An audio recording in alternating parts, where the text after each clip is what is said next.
Each of us are miles and miles away. We'll build a bridge from our love to come back home again. With every passing day, the winds might grow stronger and carry us away. All right, welcome in everybody. Welcome in Jabberbox, Oliver, Mellybub, Garbaggy, Lightrod, Sunday, Lee, Tetris. Who am I missing? Shock and Nathan. Hope you're all ready for the weekend. I'm glad you could join us on this wonderful Friday evening, middle of the night in Europe, or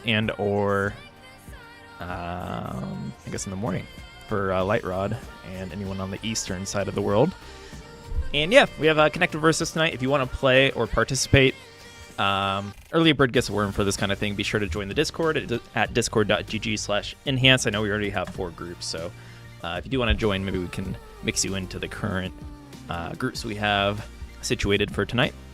And we're going to start off with a banger of a match, some high-level players. I believe Mr. Antimatter only has X amount of time to play, so we're going to start off with that group. But yeah, I believe it's Salil, Mr. Antimatter, Kaylee, and Toad. Be sure to make your way to the lobby. Let's see, I guess we need to share the group, or I'll put the lobby code here and the thread for you all to join. Let's get started. And I am Austin from the Enhanced team. Hope everyone's doing well. Shen, you should play today. We'll see. I could swap in, or Ferox could swap in. Ferox will be joining me on comms once this matchmaking is all settled. Yeah. Which is new, so welcome in, Ferox. Ferox will be able to correct me in real time when I say something obviously wrong, which will be nice. I will be on Shen's quote-unquote behind this entire time here. That way I don't have to hear a well actually in text form in the chat. No, you'll hear it in yes. Yeah, you'll hear it in live. I'll just say actually. Yes. And Ferox will be holding their finger up and all. Yes, I will be adjusting my glasses the entire time. Yeah. Well, it looks like Mr. Antimatter, Kaylee, and Salil are here. So Toad, if you are listening, make your way to the lobby and we'll get started. And then on deck, we will be having RNA, Stolen DVR, Garbaggy, and Beat/Boom/ Blast. It might be group 4 if fourth person can join. Okay. I'll let Ferox handle that. I'll try not to mingle there. And yeah, when you all are ready, I'm ready, and then we'll get started. Don't be afraid to pick the boss. And yeah, hope everyone has an exciting weekend ahead of them. Anyone playing any new games or anything like that? Or feel free to share if you have any new Tetris PBs, etc. Do you mind if I join spectators? Generally, I like, especially with teams, because there's limited slots. I try to avoid it because sometimes it can disconnect a lobby when spectators leave or join incorrectly, if that makes sense. So there's less that can go wrong if we have little spectators. I try not to, I don't mind it, but it can cause more issues, so try not to fill it up. Especially, that can also block people from joining if they have an upcoming match. Your game is borked. Okay. Hopefully Toad can find their way in here in a moment. And Toad, let us know, and one of us can fill in while you're getting it situated if need be. Yes, you do get Fair Oz as a stream host today. Hola.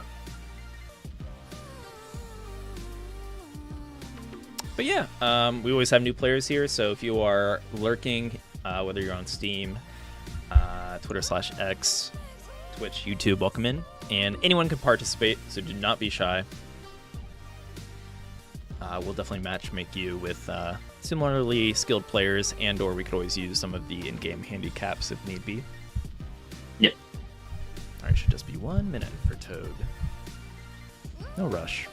Well, kind of a rush. We do have a time limit, but as long as you're not taking a couple of hours here. Right now.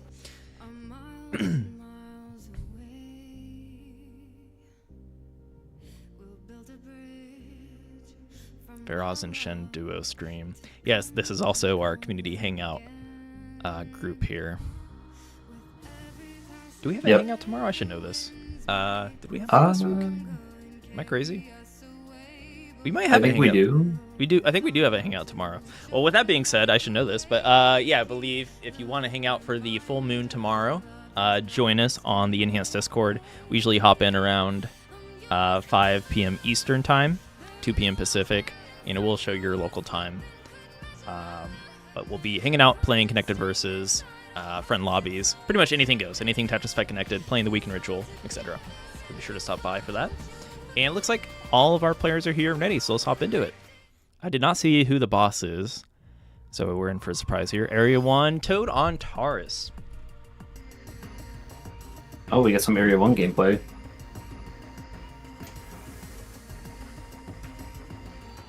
Taurus or Taurus? What do you call it, Ferox? Bull. Bull. Oh, that's good. You could also go with Toro, the Spanish version of it. Well, we'll see if the three Matadors can take on the Bull here and Toad. And we have quite a stacked team here, so this should be, I guess, yeah, tough work for both the team and the boss here. I know Toad is pretty quick with it. Did have to skim some lines, so might lose some power in that. But looks like they're kind of moving through zone here. I don't know how good Kaylee and Antimatter are when it comes to, stacking high with IRS and stuff like that. But Kaylee's pretty strong in zone battle. I don't know. I haven't really seen them play a whole lot of connected, so it'll be nice to see.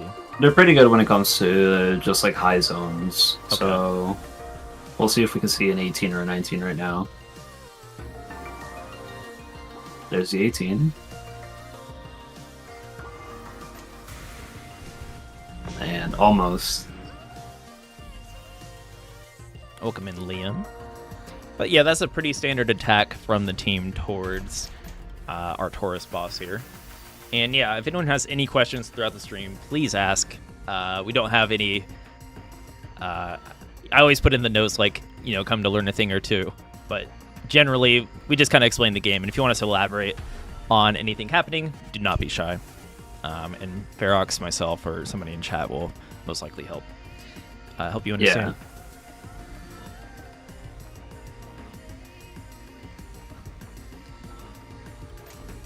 Team's doing pretty The good. tricky thing with T-spins is that sometimes a Tetris just isn't enough to fill the meter.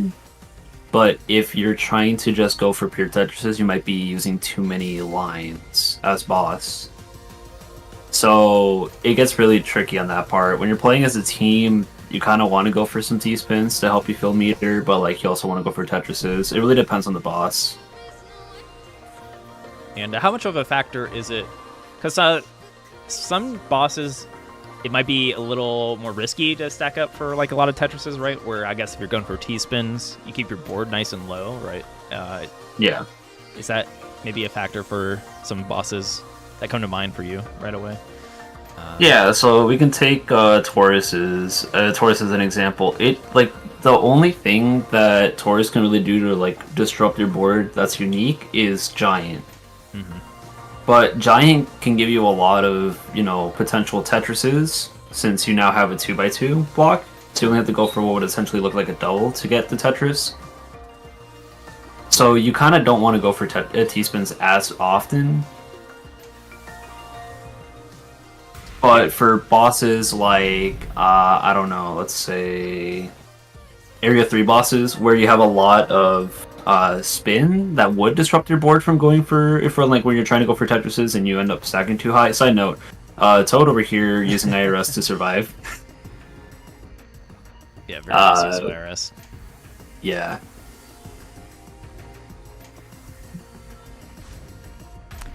Spawn DVR, you're on deck, I believe. Or Ferox might be reorganizing when the groups start, but we'll ping you. When you're ready. It depends on which group is ready. Group 4 might be playing first. Or if we can find someone else.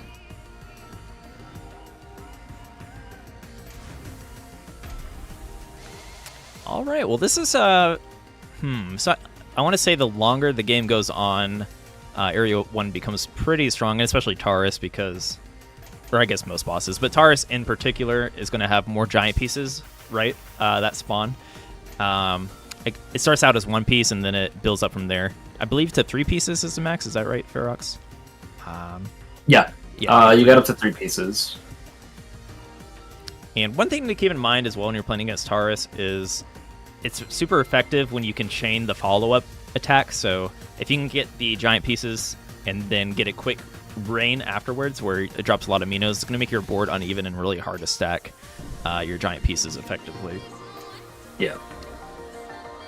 But the counterplay for the team is that a lot of the giant pieces fit really well with each other. So if you can kind of visualize those blocks as not a 10, or not blocks, the matrix is like a 10 by 20 as a 5 by 10, you can usually find ways to clear lines or maybe even downstack. Right. Yeah, I think Taurus is one of my favorite bosses. I know it's a strong boss, especially being Area 1, where all Area 1 bosses have the ability to force you to soft drop only, right? Which I think is what makes it so strong at high level. But, yeah, it can be super devastating, but if you have the right... Ooh, nice. Oh, I thought Toad missed a PC. No color clear. Yeah. Or does that not count as a PC? It doesn't count as a... No. Oh, I never really because you still have garbage. Okay. Yeah. Oh, this is really greedy, though.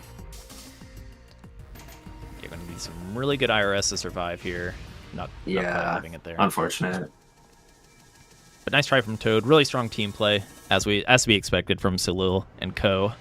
Nicely played. Yep. And yeah, if we want to swap out the boss and or run it back, we can do so now. Yeah. And then I do believe that Antimatter does have to leave relatively soon. So we would end up seeing a few of these players play again later on when Exlium is free. Okay, cool. All right. So we'll see what they decide to do on the boss swap here. Oh, I think we lost the lobby there. Oh, no, the lobby's here. That's weird. It showed me that I disconnected, but I did not disconnect. Dang. So I think Mr. Antimatter and Kaylee are still in the lobby. Maybe Toad or Salil had a connection issue there. Let's let them know.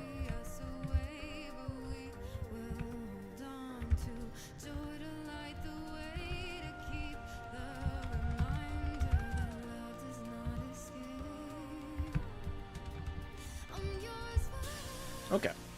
Let them know that they're welcome to rejoin. Run it back here. Okay. Toad might be having a few issues right now. Got it. What's up with your game, Toad?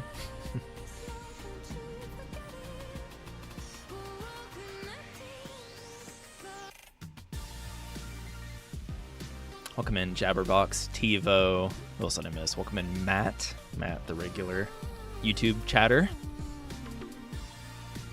Holding our ground there. Setting up shop in YouTube chat.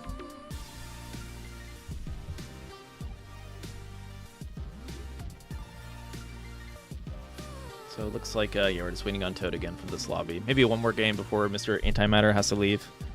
And if Toad has issues, or if we're short on time. Oh, there's Toad. And yeah, not everyone at once.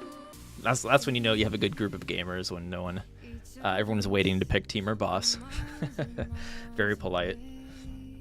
Yeah.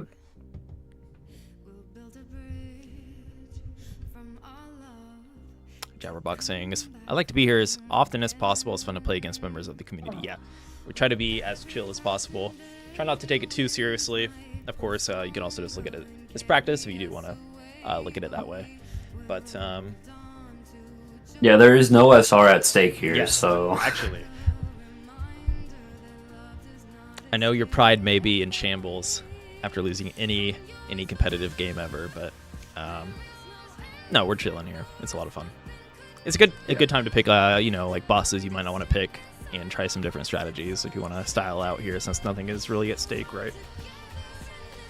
if you want a 4 wide. Yeah. I don't recommend 4 wide for connected versus, but it is a possibility. If you 4 wide, it's on site. That's all I'm saying. Right. Then you are a detriment to your team. But no, it is not based, Liam. What are you saying? All right, looks like Salil on boss, rocking the crab, aka the Cancer Zodiac. And let's see what Salil has in store here. And I believe the signature blitz is unstable, which will be the glowy orange blocks, which we'll see here in a moment. Which when you have 2 unstable blocks touch each other within the matrix, it causes an explosion and messes up your board. Yeah. And now this one is kind of tricky, because if you stack it properly, you can go for Tetrises, but if you don't stack it properly, your board is going to be in a really awkward state, and you might be going for T-spins instead. This is both one of my favorite bosses to play and or play against. I feel like it's fairly balanced, maybe kind of in the middle in terms of strength, right? Across the board, correct me if I'm wrong. And especially in the right hands or at high level, I feel like with the speed, you can kind of make it viable, and that goes for most any boss. But yeah, what are your thoughts tricky on the Cancer boss here, aka Crab?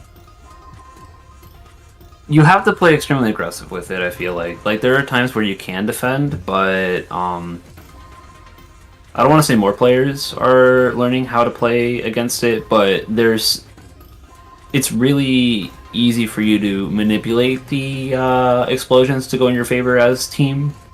Mm-hmm. So you can actually end up like either freeing up your stack and getting a better down stack later on, or you clear your board and get it cleaner. So you have to really use that twist and potentially a no-hold during that time to use for defense. Yeah, that's something I haven't really tried. I think it's really fun to try to stack around it, right? And be like, how can I manipulate my board so I can continue to... Oh, I guess Salil had a killer defense there. I was wondering if I was lagging for a moment. You mentioned using the explosion from unstable to help down stack. That's something I haven't really worked on, and it does sound cool in practice. Hopefully, it might backfire unless you have the knowledge check to make it work. But yeah. A lot of times the safer option is to just not play the game and wait it out. Right. Especially later on. Yeah. Which would give the time for the boss to either defend or power stack, so it's always a matter of, is it the right time for me to do this, or should I just play aggressive and take the risk? Which we might see here. Kaylee ended up having to go for a T with that unstable T piece. You can see how it kind of ruined a bit of the stack, but now we're also getting twist, and that's also ruining the stack, so it's a lot of whether or not you want to power stack through this and risk it, or if you just want to try and down stack. If you get a line clear on unstable, does that count? If that makes sense. If it clears, so I think the game checks to see if it's unstable. If it is, it'll explode. Whatever blocks explodes. And after that, if there's still a row full of Minos, it'll count that as a line clear. Okay, interesting.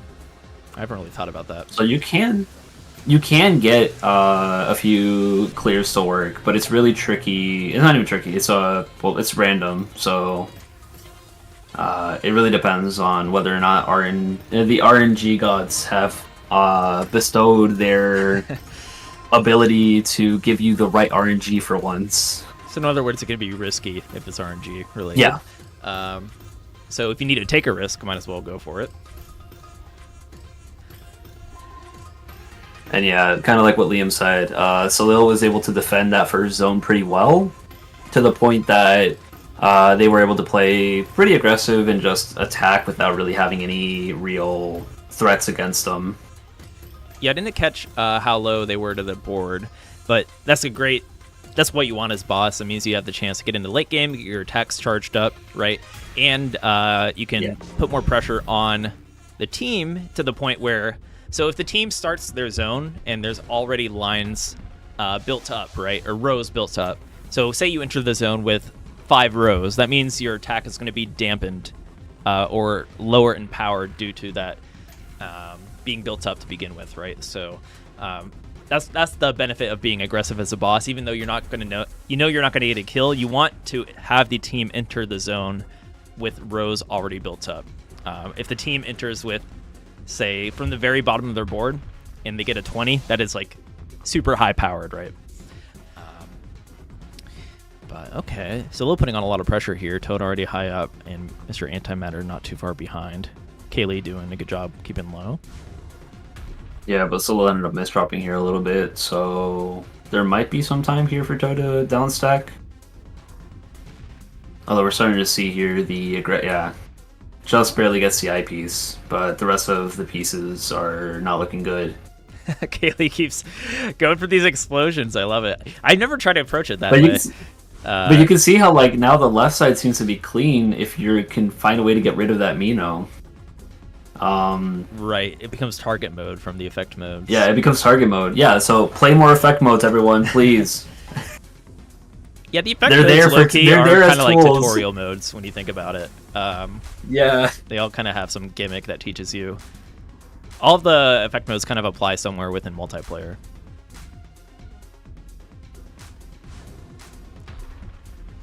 I'm trying to think if there's an exception, but yeah. Maybe not chill marathon or quick play, but you can always use those to like test out different setups. Yeah, that's true. For practice modes. Yep. Also, hi Gila. Welcome in the blue. I saw the blue horse, and I'm like, it has to be you. Well, who else uses the blue horse? Oh, a nice showing from Salil there, putting on quite the pressure. Really, I think that first zone is what did it. That first zone defense really kind of solidified the next two. Yeah. It made it really hard for the team to be able to find a way to get any attack afterward. For sure. How long was Mr. Antimatter available? I guess we'll see here. They set up until 6, so if you do want to switch to a different group, we can. Since I believe Rhythm also needs to play soon. Okay, let's switch it up here. We are about 30 minutes in here, so yeah, thank you to our first group, and I think some of our players here will be making a return anyways, so we'll see them in a bit if that is the case. And on to our next group, which let's see here. Which will be these 5 players. Group? The Nathan group. Okay. Yeah. Jabberbox, I think we're waiting for one more player that's close to the SR range.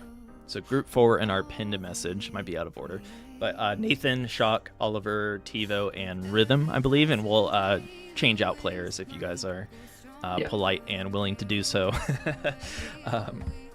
All right. Room code, as always, is 1234 for everyone else who is in for all you Twitch snipers. And YouTube. Yeah, go ahead and have fun with that one. If it's not as we all know, that just the keep real trying. room code, Eventually, you'll get in there. Yeah, just keep going up in numbers because I lied. The room code is actually 1235, not 1234. Somewhere between 1200 and 1300. I played Mystery Enlist to 20 million. I believe there's a conversation here about whether or not you can play Mystery mode to get survival as a practice. Mystery, the way that you can take that as practice for Connected is even if there aren't that many blitzes that are actually in both modes, the fact that you're constantly having to change your strategy to downstack or to go for T-spins or to go for something, for like something that will get you more points, is the same mindset you'll have when you play as a team. So figuring out what can work and what can't work, and like knowing that at some point you're going to have a blitz affect you, you can go ahead and focus on knowing when to play aggressive and when not to play aggressive and go ahead and downstack. Side note, yeah, I lied again. The room code is actually 5321. Yes, Nathan, Shock, Oliver, Tivo, Rhythm. You were pinged with the room code. I think we have 4 players in here. I don't see Tivo yet, but we can get Tivo in next round if you all are ready. Looks like we'll have Nathan as our first boss. And yeah, good luck, have fun. There we go. Nathan does have the most SR. Actually, no, that's Shock. I lied. But the second most SR in this group. Nathan's been on the climb, So, though. I feel like they... Yeah. Yeah, Nathan We'll has improved a see. lot. Yeah, we'll see how strong this... Or not how strong, but like how well this gets played out. And we see Pisces. All right, goodbye, everyone. Hey, you never know. I feel like it depends on the skill bracket as well, right? Because the Area 1 bosses are super strong, like I mentioned earlier, at high level because they throttle. You know how fast our top players are in Connected. The One Piece preview doesn't really matter. They'll find a way to move at the speed of light. But Yeah. I guess you still have to soft drop. You can't really hard drop. But so in a way, it's still going to slow down players that play at that speed. There are a lot of frames here, and also a lot of eyepieces being held on column 9 here from Nathan, so we'll see if they're able to find a way to get more eyepieces and downstack. But the thing for Area 1 is that a lot of the animations kind of take a while. So like the pop in and pop out take a while. The line clears, or not line clears, but like the Minos being removed from lasers takes a while. Bump up and rain have a long animation. And if you pair that up with the faster amount of time, like the faster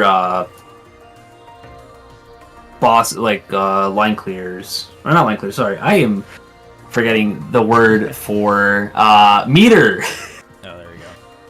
But yeah, so like the boss can charge their meter a lot faster in Area 1 compared to other areas. So if you pair that all up with the long animation delays, it gives a lot of stun to the boss, to like the team, and that boss can use that to defend or to chain more attacks, and it becomes really tricky for the players to play against.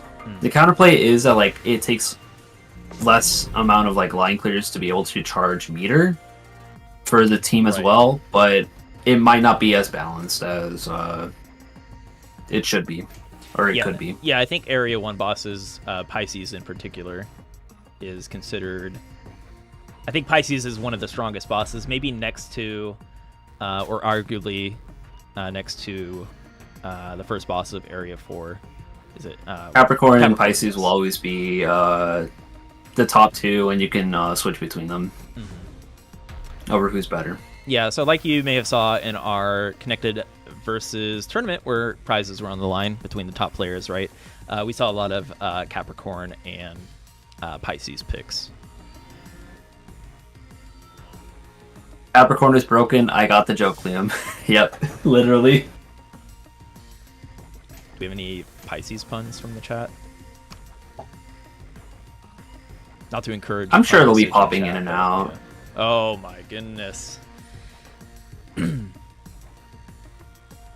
just soft dropped that pun on me. Oh, that was rough. Anyways, I have to make it rain. Anyway, yeah. Oh. And our viewership just dropped tenfold. But Yeah. Got a big T-spin set up from Oliver. Oliver loves to throw into T-spins. Kind of reminds me of another community member, Numbers, where they just go out of their way to set up T-spins, as it is quite fun to do so, right? A little harder to do the T-spin stacking within Connected Versus due to the One Piece preview. It's harder to anticipate the best way to create the pattern needed to build T-spins, right? Yeah. But nicely done, and Nathan is in a pretty good position. They brought down the garbage sent to him, the unclearable garbage. Well, not unclearable, but the white garbage a little bit, so it should be comfortable to take on pretty much anything the team sends that way. They are getting a lot of instances where they have to use the eyepieces on the stack instead of going for Tetrises, though, so this might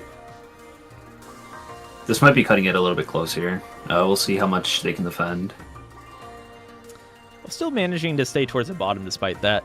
You're kind of referring to seems like they double stack or create eye dependencies a little bit in that column 8 or 9, right? Which isn't the worst practice, because you can also, it means you have I'm thinking classic Tetris. That's actually a good move in classic Tetris. But it means you're able to kind of throw any piece in there and downstack if you have the 2 wide well. I would recommend not putting the eye dependency in that column 8. But either way, the team had a pretty strong attack there to put Nathan more than halfway up the board. Nathan's still in defense. Going to need that long bar. There we go. There it is. Just in time. But it looks like they're going to be staying in that zone for quite a while now. This just gives more time for the team to fill up their meter. Mm-hmm. Which, remember, it is faster in Area 1 than in other areas. So watch out for... If you are playing this type of boss, make sure that you send an attack at some point to disrupt that flow. Exactly. So correct me if I'm wrong, but I believe if you are an Area 1 boss, it's recommended to defend during when soft drop is active, right? And you can tell... You have a lot more options. You got soft drop, you have maybe like 1 second of rain. What you could also do for a lot of in fact for any of the bosses, is if you stack high enough and you go for something like a Tetris, say that like that Tetris is gonna fill the meter too much, you can instead go for maybe like a single or double that would be enough to fill the meter, and then while the blitz is sending, switch over to defense and then clear your Tetris there. That still counts, and you don't have to wait for the amount of time that it takes for the boss's like blitz to like recharge. That's good. Because some line clears. No. That's unfortunate. Yeah, kind of put the L piece. Or I'm sorry, or the J piece upside down there, and it was just touching the spawn of the S piece there. So unfortunate for Nathan. But GG's, and we'll swap out the boss and/or change it up. Unless they want to run it back here, we'll see what they choose. Yeah, looks like we'll switch it up here. Okay. Looks like we might be switching something. Also, we can get TiVo in here, now that I think about it. Yep. If TiVo's around. I haven't seen a response from TiVo, but TiVo, if you are in chat and/or Discord, be sure to throw a message our way. Yeah. And I think Rhythm does have to leave now, so okay. Perfect time to be able to switch. Rhythm, I'm glad you were able to make it in, I believe.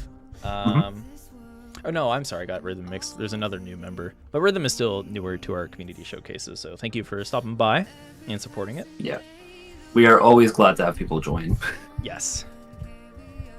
Join the community showcases, the community hangouts, join the Discord community.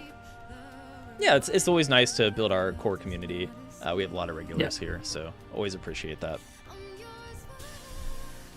That way, when we, further down the line, when we have bigger events like DECWC, they see how awesome we are, how many cool people we have come stop by every week by week. So we want a community, hopefully, that people keep coming back to and want to be part of. So thank you all for doing that.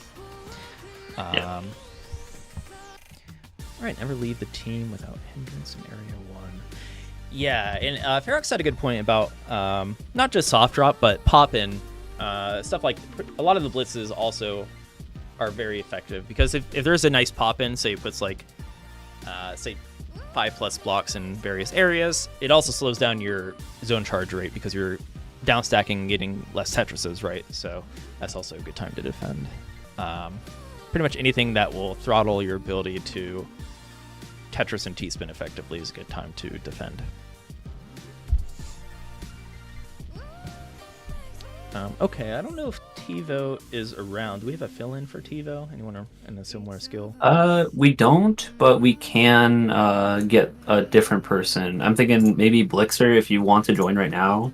You can sub in for TiVo. Yeah, we can do that. Who I believe is our newcomer here, so give them a little bit more limelight. Sounds fun. And fine by me.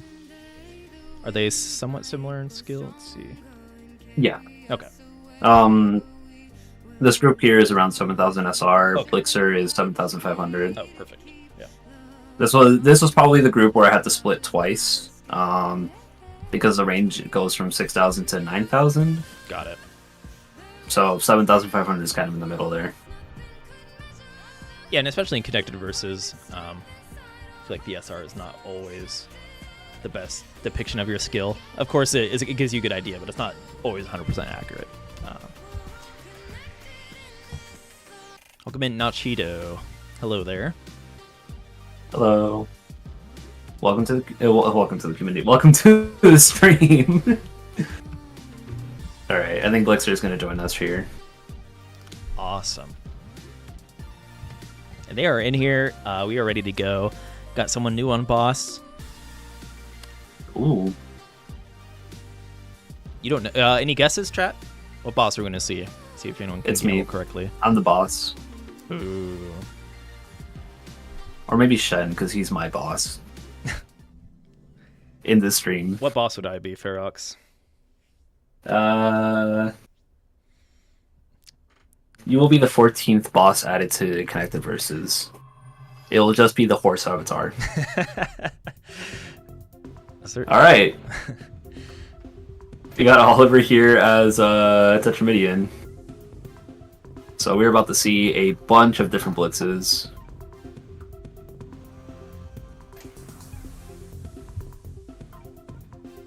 And we also are probably going to see a lot of different T-spin setups here as Oliver goes for the TST setup in the middle of the board. What do we got cooking here? Ooh, we got a 3-wide combo. Admittedly, not very good as a boss in terms of efficiency. Very not very, yeah. It's all about We love the style style here. point. Yeah. Connected and Connected Versus has a really interesting property where the more combo that you get, the worse the bonus becomes. So I believe instead of seeing how like normal combo tables would be like, oh, you get 0, 0, 1, 1, 2, 2, so on and so forth, it kind of starts to like stagnate really quickly. So you don't get as much in the long run. And it kind of doesn't make combos strong. But it still gives you like the added benefit of like if you are as a team player and you need the down stack, like it still gives you some bonus. Yeah, so like it's still usually rewarding to get a downstack combo as a team, for example, just because, especially if you're just trying to survive, you'll get a little bit of a bonus for hitting, say, an 8+ combo. It diminishes quickly, so even like smaller combos, right, would be kind of worth it. Yeah. And you maintain safety simultaneously if you can get a bit of a combo when you're downstacking. But that's a pretty strong first attack from our team there, putting Oliver halfway up the board. We'll see if Oliver can have a stronger defense or put some pressure on here. Might be dependent on the RNG a little bit from Tetramidian to pressure the team here, but there can be some super powerful attack chains.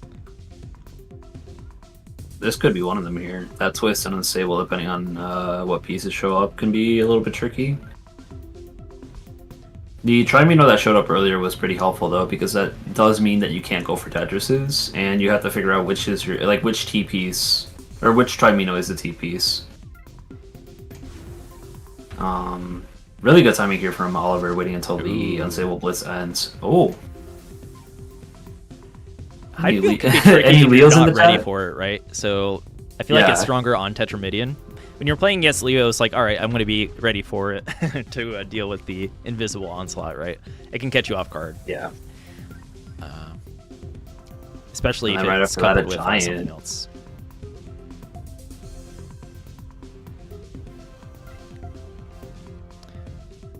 I'm trying to think of what would be the scariest blitz coupled with the hide field. Would it be? I think for a lot of high players stakes? is the high stakes. Yeah. Possibly by design, because it is already in Area Yeah. 4. I was wondering if any of the other areas would bring something. Can you get soft drop plus? High field? No. No.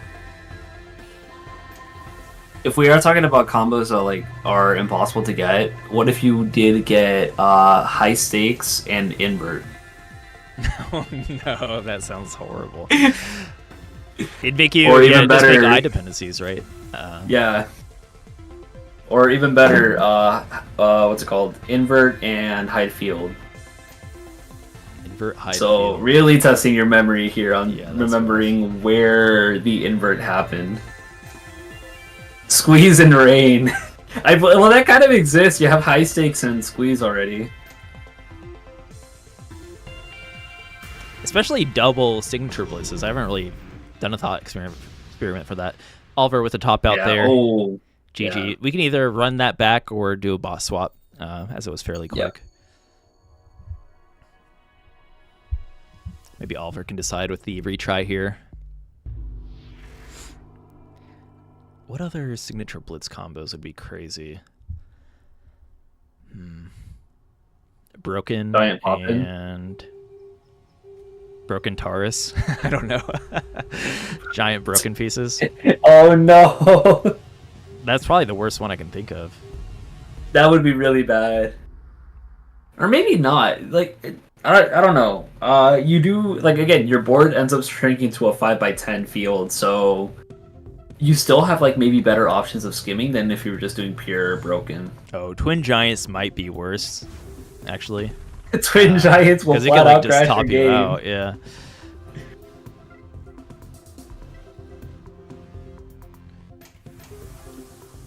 There are some that are already a little bit awkward to deal with. Twins and no spin can sometimes just flat out top you out because the piece spawns outside.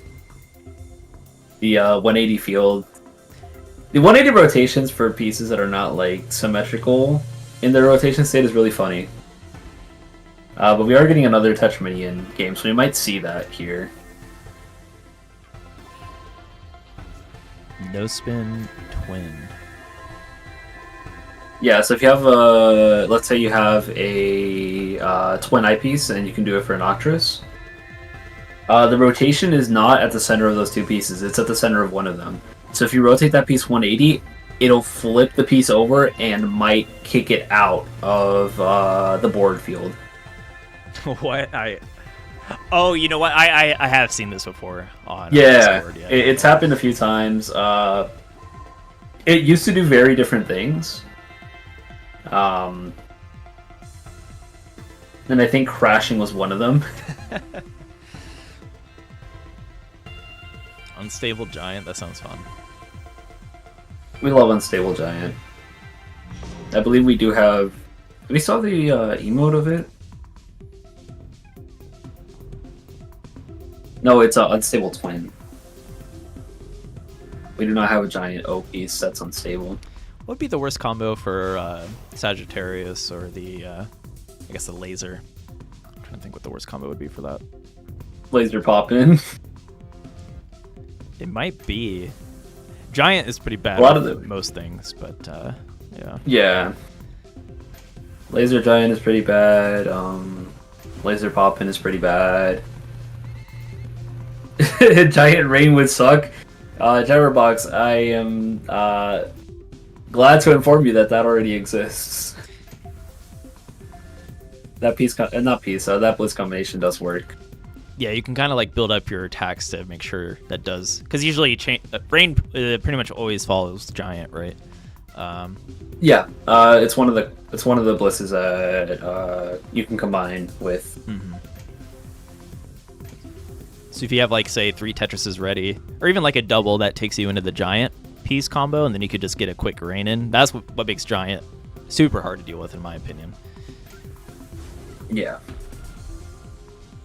Anyways, how is our that invert? Oh, this on might be Blast tricky. Yeah. Blitzer. Gotta All right, strat. the staple of the connected versus or just connected in general is the bump up invert scare.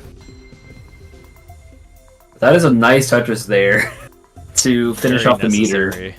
Yeah, Saving Nate. like this is where the aggression kicks in, just being able to get to that zone as fast as possible. And now Oliver does have to do quite a bit here actually to defend, because they already are pretty high up on the board relative to the garbage. Yeah, Oliver is rarely defending, just kind of banking on getting some crazy combos here to take out this team. Yeah. And it might backfire here. We'll see if Oliver can get a killer defense, though. This should be a pretty strong zone. I didn't catch... Did you catch how many lines it started with? I did not, but I think we're about to see that it's just going to end at 18. Okay, we got 18. That might be... Oh, that... yeah. Just Yeah, a little bit too no. high there. Yeah, and it's unfortunate. Team takes another game here, though. Yeah. Oliver kind of gambling a little bit, just with that Tetramedian, for one, is a bit of a gamble, but also not really defending, kind of meaning you want to have a really strong second chain of attacks following the first team zone, right? So, GG. GG. How are we on time? We might be able to do one more game with this group. Let's see. I think TiVo might be back now. Oh, if TiVo's back, let's get TiVo in, and then we can move on into our next group here. I'm sure TiVo can play a game.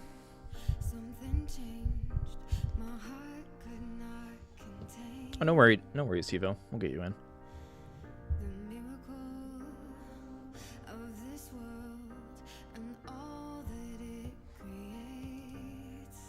Oh, your game was glitching. Shock, unfortunate. Oh, dang. You need to rejoin. Feel free to do so. A nice game, Zolver. I appreciate the Tetramidian choice. It spurs a lot of discussion and possible attack combinations.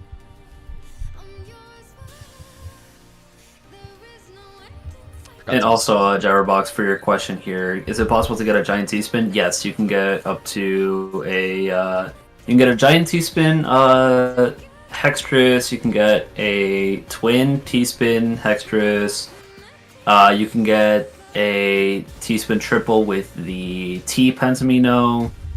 And I believe there are some broken pieces that, like broken T pieces, that let you get a T-spin double.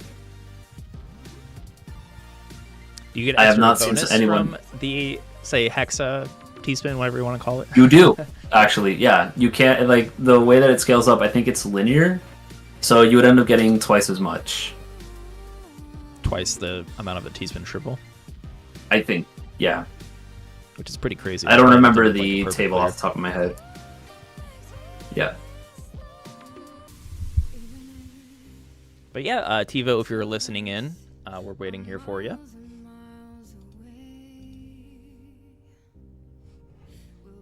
Let us know if you're able to join. And then who is on deck? Is it the Jabberbox group? We could always have TiVo playing that group as well. Yeah. I think that might be the case here. Well, how about we just get one more game with this group and we can have TiVo playing that group? Does that make sense? Okay. That works. So Nathan, Oliver, Blast, and Shock, if you're ready to play. If you want to mix it up. And then, yeah, TiVo, if you're listening and or getting situated, we'll get you in the next group.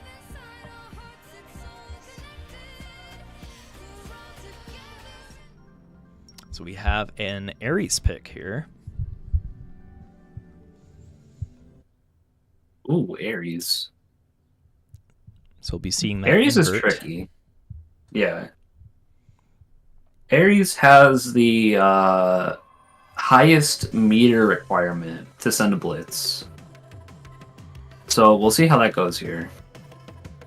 It can be devastating. I'd say it's at the highest level. I want to say it's one of the weaker bosses, but you can still get pretty powerful chains. Yeah. If used correctly.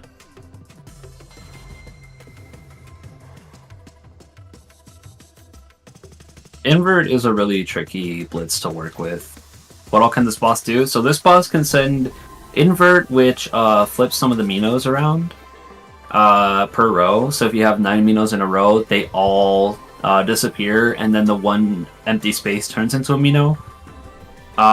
It can also send spin, and it can send no next. So there's not that many kill options here for Aries, and that also makes it really tricky to play with. Because sometimes that invert actually ends up helping out the players get to a well, and it can help them downstack. Other times it can really mess up their board state, and they have to find alternate ways to downstack that might take them a while. So it gets really tricky. Last Blixer with the T-spin triple. There it Ooh. is. We love to see T-spin triples. Showing that SRS knowledge. Also gets a line spin in there. Yep. Looks like they might... Thought about Okay, it. they did not go for the Imperial Cross. If they went for it, that would have been really hype, but it made sense. We'll definitely... Every little setup has a funny name. Imperial Cross being one of them. So if we see it, we'll point it out. Alright, and Blixer there Doing that thing that I was talking about, where they just sent a blitz, and then right after that they went to defense so they can continue clearing lines. It's always really helpful to do that.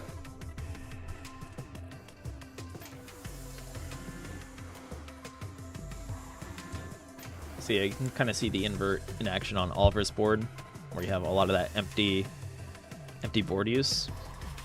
Yeah. Now for counterplay, right? So you can kind of build up, like, say you stack a long bar by itself and build over top of it, you kind of get a Tetris wall that appears, right? If you think about it that way. Yeah. Or you can also build. What are some other counter builds? Is there? I don't think 4. I think the counter for Aries in general is just downstack. Yeah. Okay. Yeah, if you're at the bottom of your board, of course you're gonna get bump up that will invert, but yeah, just bringing your board down. You don't have much really slowing you down, right? So yeah, so like the only thing that can really push your board up is the bump up. It's like spin doesn't really make your board higher. Invert doesn't make your board higher. It's just the bump up. So if you can find a way to downstack, it's really tricky for the boss to get to you without having to like go full on aggressive and continue to send blitzes. yeah, nice foresight from Oliver there, who was all the way at the bottom, kind of building around that open well, which should allow the team to get a really strong zone here due to starting at the bottom. So we'll see if that pays off here, if they're able to get something crazy going. And Blast, meanwhile, I'm going to try to defend this. Already has 3 orbs. The orb circling Blast Blixer's Aries avatar kind of helps you get an idea of how strong the defense is going to be. Yeah. Well, rough mess drop here for Blixer. That's a really nice way to clean it up, though. Oh, good and knowledge. really good on the waiting there. Yeah. Yeah, you want to explain why it's good to wait there, Ferox? Yeah. So after the team finishes their zone, that time period between the zone ending and then the animation that it takes for the garbage to go to your board, you don't really defend during that time. You can't send a blitz or anything. So usually what you see players do is either upstack there if they know that they did well with the zone, or they just wait to see what happens. Because if they take the Tetris too early, or if they take their line clear too early, they might not be in a good spot to do it. Or sometimes they might have to wait, get out of defense, send a blitz, or go straight into defense, defend. That extra time there can really help out with making better decisions, while also not wasting an extra line clear. LB asking who the guest commentator is. That is Ferox, our Hi, wonderful LB. enhanced mod, and does pretty darn well in our TECWC tournaments as well. I play this game. Ferox plays Tetris. I play Tetris. And yeah, Liam, so a lot of Area 3's counter is just downstack.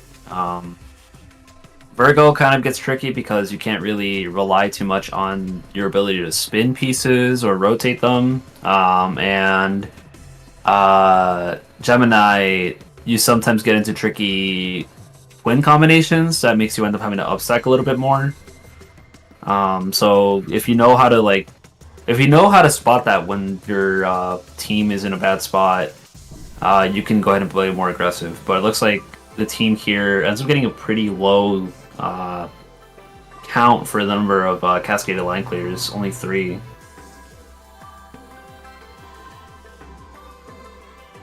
This might be a really strong zone with here. that long bar. I think you can Yeah. kind of get over that with really clever initial rotation system usage, right? But You can, and but also now this also higher can placing that displace Mino cards there. or- Yeah, yeah. there we go. I believe any piece except for the O piece can get over that now. Cue the O piece. The O piece can make or break your 19 or 20 lane clears. All right. Well, nice team play there. Blast Blixer, yeah, like nice showing of Aries. Definitely a hard boss to make work, but gave it a It's go. a really tricky boss, Yeah. yeah. Aurora, welcome to the stream. If I play slow, which boss might benefit more? I believe the area 1 or 2 bosses. If you're playing slow, it's going to be really tricky for you to be able to fill up meter as fast as other players. So using the 2 areas that have relatively low meter requirements can help. But that also means that you can't really play defense as much unless you're playing specific bosses from those areas. So it also depends on whether or not you want to play as a more aggressive or defensive, offensive or defensive boss. But yeah, GG's for everyone for the group as well, before I go on another ramble. All right. No worries, I took over. I am pinging the next group here. If you're ready to play, be sure to hop in. Was there anyone missing from that group, Ferox? Jabberbox, Pac-Man, Nachito, and TiVo, right? Yeah. Make your way to the We were lobby. finally, we were able to get that group filled in, so we can now play. After that, I believe it is RNA, Stolen DVR, Garbaggy, and then Blitzer will show up again. Cool. Sorry. And then to round it off, if Liam is able to play maybe a round or 2, we'll be able to get them in as well. You can join the 10K plus group. Yep. High-level players there. Okay, cool. So yeah, Jabberbox, Pac-Man, Nachito, and TiVo make your way to the lobby. And TiVo seems to be in and out here. Hopefully they do show up. If needed, we can bring in somebody from that previous group. I guess group 4. But yeah. And for anyone just tuning in, it has been about an hour. If you want to participate, if you're new to the Tetris Effect community, I know this is live on most of our platforms. If you're lurking, be sure to join at discord.gg/enhance. Anyone can play in these. We pair you with players of similar skill levels. So Aurora, if you haven't played, be sure to give it some considerations. I know not everyone wants to play on a live stream, but and or anybody that is lurking and just wants to hang out with us. Nothing is on the line here.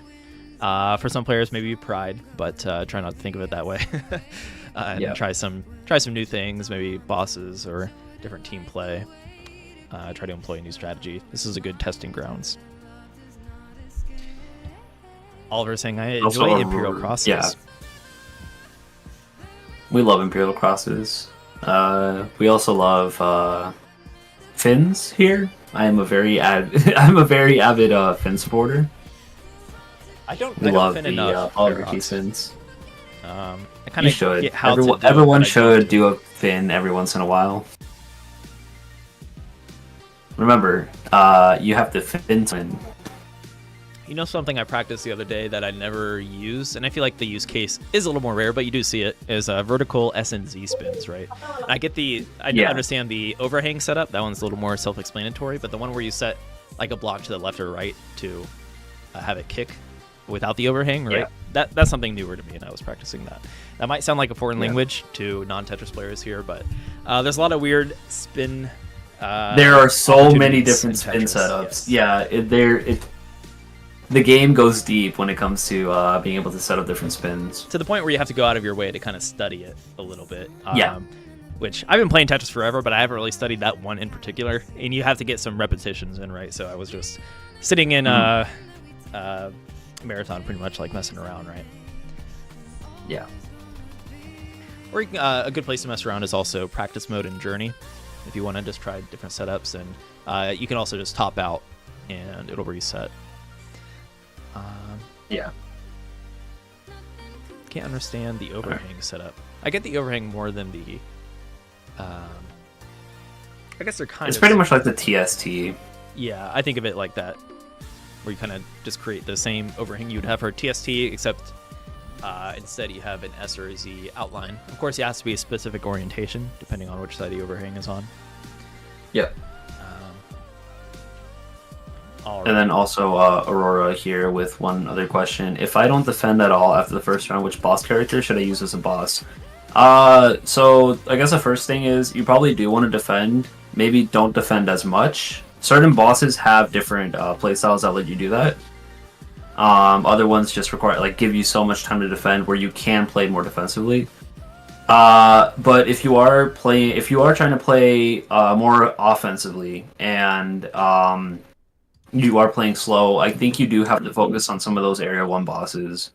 Pisces can work, Sagittarius can work, Taurus might work.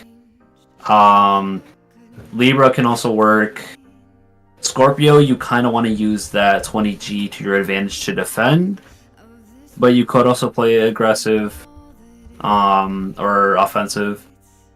Playing more on the offense, sorry. And then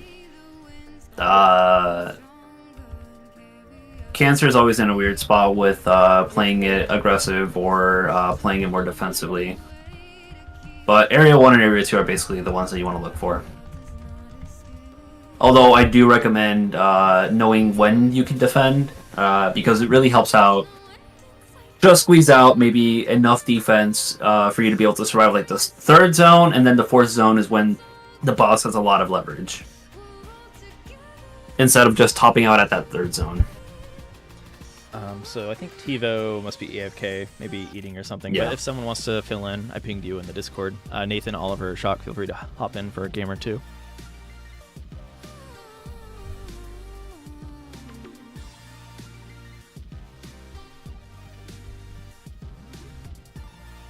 I was suggesting whoever was the lower rated player, Ferox, if you already have that written down somewhere.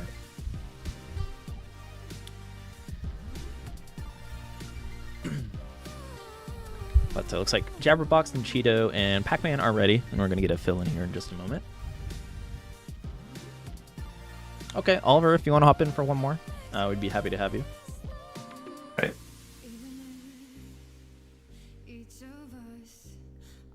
That does not help. That does not help, Nathan. You are both 7.1.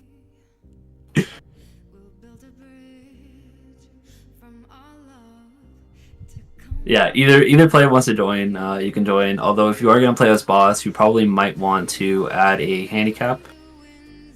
Perhaps nerf minus playing 1. on the team when you're playing on. It kind But of yeah, balances if out you are there. playing on the team, it can also help out. Yeah.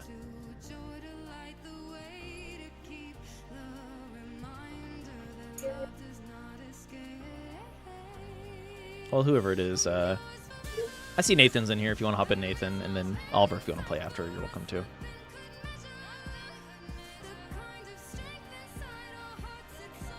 All right. Looks like we'll have the Jabberbox on the Jabberboss here. Let's see what Jabberbox picks. Have the Jabber boss. Let's go.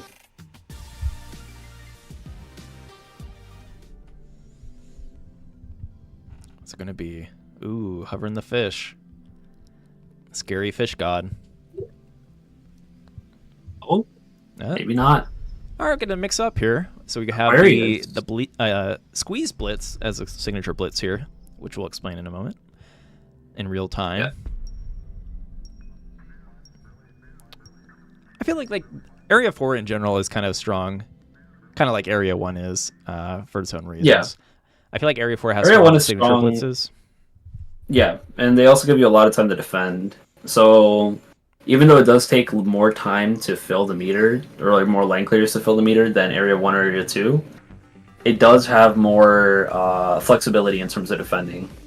So this is why I meant by like Area 1, Area 2, usually see more players play offense, like offensively they don't defend, or they don't defend as much. As you can see here with the squeeze, this is kind of disruptive. You lose half of your board, and sometimes even more at a time.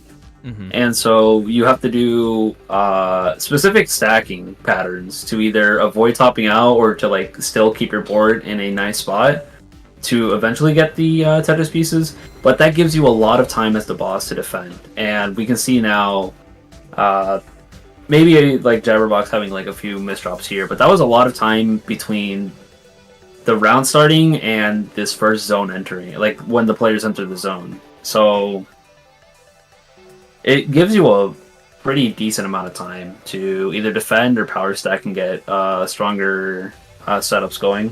Mm-hmm. Especially that first zone, usually. The team can charge extremely quickly and get right into that first zone.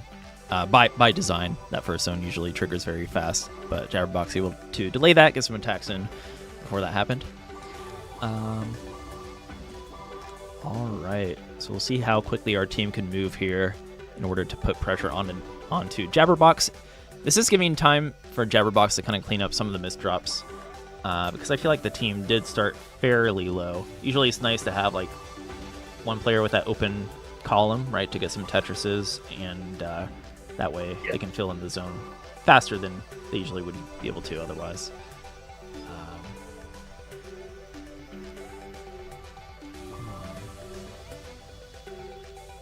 Dropbox cleaned up here.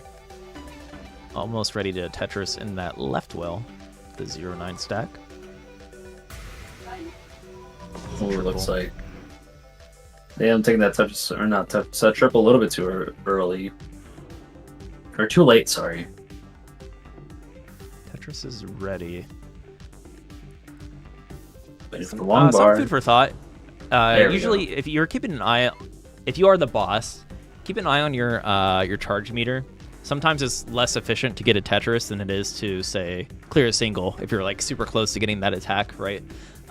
You don't always need to go for the 4-line clear. You could save that for the follow-up just to get that charge quicker, right? More of a high-level thing to keep an eye on that. There's so many things to consider when you're playing versus Tetris, but... Yeah, best way to think of it is, let's say that you're filling a cup of water. You need to fill it all the way to the top. Say that it's almost full. I do not need to grab a gallon of water just to finish filling in that cup. So you don't always need to take that Tetris at the very end if your meter is already almost full. So here, Gyrobox can still take a Tetris and be fine. That gets the meter. But if they had maybe 3/4 or like maybe a little bit more than that of that meter filled in, then maybe they can go for a triple instead of going for a Tetris. So maybe a teaspoon single or a double. If a cup of water doesn't do it for you, say you have a bowl of granola or cereal, and you're trying to pour milk in, right? You don't want to overflow that. You want to save that milk pour for the next bowl of cereal. What else? You do not need to grab the cart, like the entire gallon of milk or the to like help fill that in. Cereal is soup. That's a good question.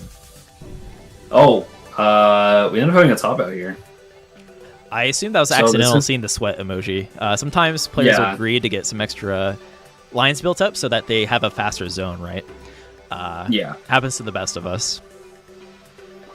It is real. Yeah, it is something that you do want to make sure you're paying attention whenever you're stacking. Is don't end up stacking too fast. There's a lot, I believe. I say this a lot, but like there is the one video from a Game Scout where they were talking about the zone here. Okay, we got a deck of Hexatress here. Sounds a decent amount of lines. But one of the things that came out from that video was the idea of what if I spam all of my pieces down the center while we're about to enter zone? We are currently seeing the double-edged sword of that, where you can end up topping out too early. So it might help, but you also want to make sure that you don't overdo it. Is probably the best way to explain it. And sometimes you just want to stack fast, but stack clean. Because the other thing that can happen is that you end up having too many jagged parts where certain columns are too high and you rely on either eyepieces or magic minos, which may or may not show up.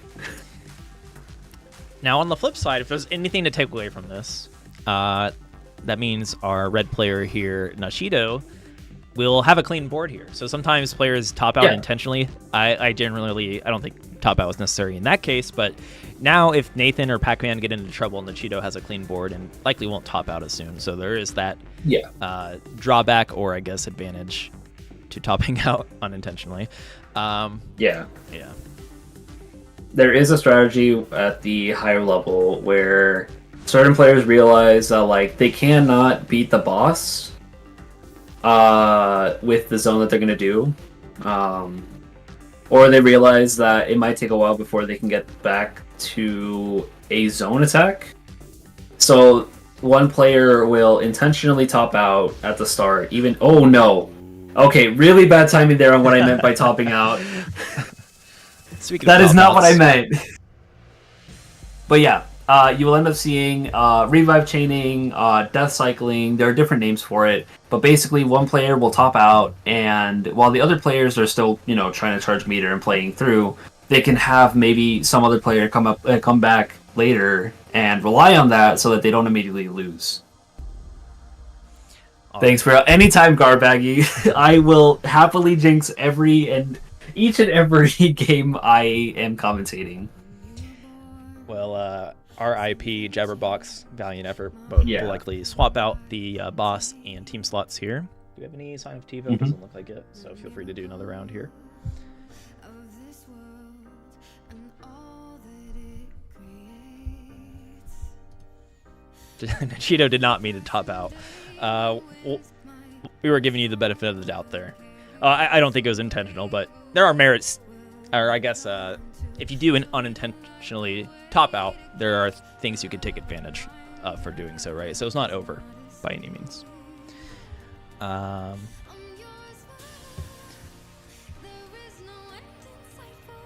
right, so up next, Nathan, you're welcome to play one more round. I don't see TiVo here. Mm-hmm. If you want to hop on bot, ideally not Nathan on boss. I think Nathan is a little higher rated. If not Cheeto or Jabberbox or Pac-Man want to play boss.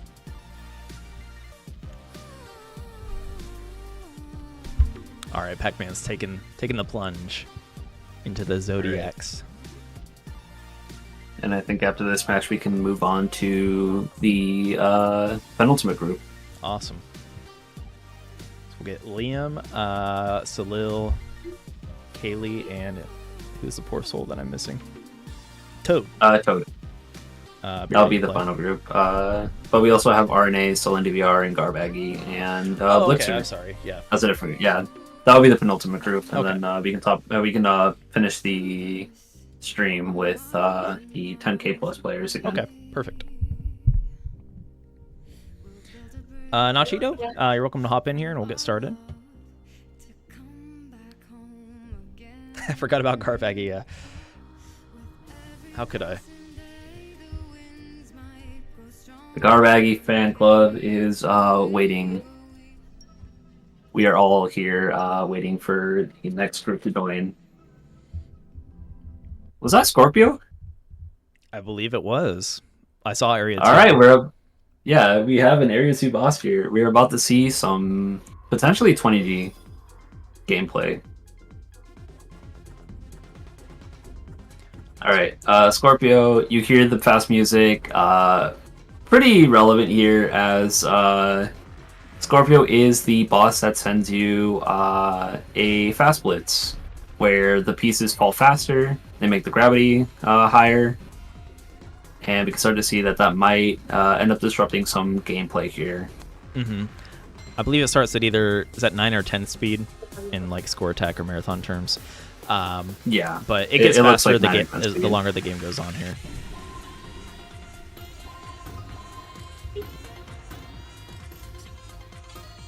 Gets quite fast actually. Especially, I think a lot of the higher level players are accustomed to playing like master mode speed. But even then, it's like the tail end of a powered Scorpio boss attack is significantly fast, right? Where you're bound to have a misdrop, especially when it catches you off guard when you're not quite ready for it. Yep. If you ever played the master mode, you know how the final speed is M30. Some of these blitzes get to level M30 speeds for even in like a second or two, but that's still enough to disrupt like a vast majority of players. Does it get into 20G late game? Yes. So if we're talking about 20G, so gravity focuses on how many frames it takes for you to drop a piece down one row. If you want to get faster and faster, at some point you'll be doing it once per frame. At some point you'll end up having all 20 rows be counted in one frame. So you'll end up getting to what we call 20G. This happens at some point in level 18 or 19 because numbers are never beautiful. But you usually see players do level 20, and that's where we see like true 20G start. In order for that to get faster, in order for it to get more difficult, is that the amount of time that it takes for your piece to lock into the board is shorter. So it ends up being really tricky for you to play at some point where it's now the game is going too fast for you to be able to either just like normally tap and the pieces will lock in faster than you're able to react, So that's when it gets tricky. For some players, they're able to react fast enough and they're able to plan far ahead where it doesn't become as big of an issue. But it's really hard to do it once you get to M30 speeds. But really clean board here from the team in terms of having 0 lines cascading at the start. We might have different levels of jaggedness, but it looks like we're getting more and more lines cleared here. Mm-hmm. Yeah, Nathan pretty high up here. Once Nathan, I generally recommend players kind of stay in their lane starting off, and then once you get a little bit higher on your side, you can begin to help the other lanes and/or, for example, Jabberbox's lane is kind of the center 20 column, or I'm sorry, center 10 columns here. But yeah, to add it to Ferox's point on the 20G thing, so 20G is really only available to practice in master mode and I believe score attack, right? Because marathon, marathon gives you like one level where for 1/3 of the time it reaches level 20 speeds, and I think it might be either Hula Soul or Ritual Passion. So strong showing from the team there. Yeah, Scorpio was hard to pull off. Pac-Man. Yeah, I think Pac-Man ended up having a few too many misdrops there. Mm-hmm. So, Pac-Man, you're welcome to run it back here if you want to retry. Otherwise, we can swap out the boss one more time. Oh, looks like they're down to run it back here. Oh. If the team's up for it. We're running back. We are... Yeah, no, everyone is ready. Good.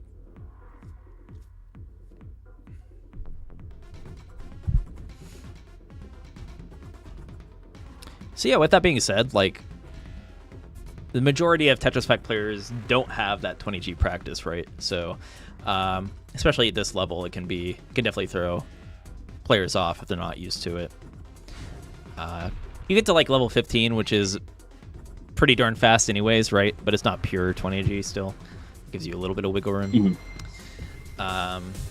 All right, so fast zone charge as to be expected from the team here. That first zone usually kicks in right away as long as you get a few Tetrises, 1 to 2 Tetrises each.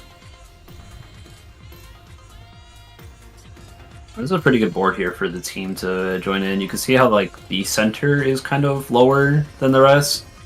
It might be more on the red side, but generally this is a pretty good board to have. You kind of want to have everything kind of like go towards the center, so it's less time for players on either side to have to travel to the other side to fill in the board. So far it's looking pretty well. We're getting 10 lines, about to get 11.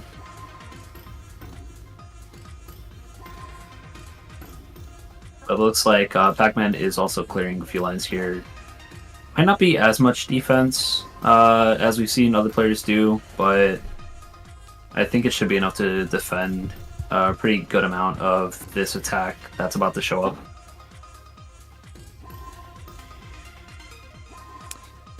Yeah, Pac-Man should be okay. This might be a strong zone coming in, especially now that Pac-Man runs into a few misdrops there. We'll have quite as much to dampen this attack coming in, but still low to the board, should be able to accommodate. Oh, that was a really strong attack.